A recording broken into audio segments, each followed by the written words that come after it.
নমস্কাৰ, আপোনালোকক মোৰ চেনেললৈ স্বাগতম। আজি মই বনাব লৈছোঁ পালেং শাকেদি মাছ।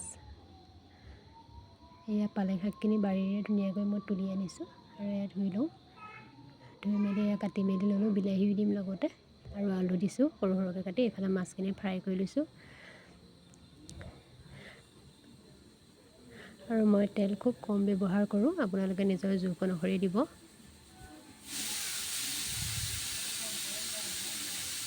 এয়া পিঁয়াজখিনি ধুনীয়াকৈ জলকীয়া ভাজি ল'ম।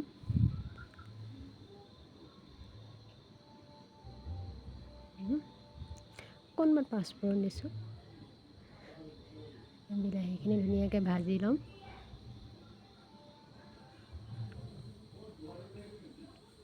নিমখ, বিলাহী ভাজি থাকোঁতে নিমখ অকণ দি দিলে বিলাহীখিনি সোনকালতে সিজি যায়। ইয়াত মই অকণমান জলকীয়া গুড়া, অকণমান জিৰা, মছলা ইমান নিদিওঁ। শাকটোৰ কাৰণে আচলতে মছলা নিদিলেও চলি যায়। অকণমান নহৰু দিছোঁ।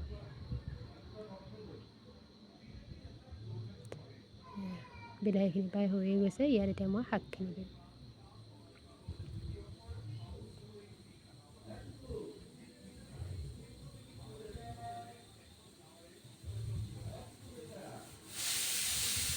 অকণমান হালধি আৰু অকণমান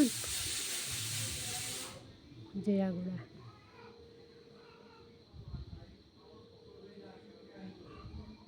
হৈয়ে গৈছে। অকণ পানী দি আকৌ অকণ সিজিব দিম। দি ইয়াত মই মাছখিনি এড কৰিম। শাকে মাছে খাই কিন্তু বহুত ভাল লাগে। আপোনালোকে ভাল পায়নে খাই কমেণ্ট বক্সত জনাব দেই। ভিডিঅ'টো শেষলৈকে চাই যদি ভাল লাগে লাইক, কমেণ্ট, শ্বেয়াৰ আৰু লগতে ছাবস্ক্ৰাইব কৰি দিব। Thank U.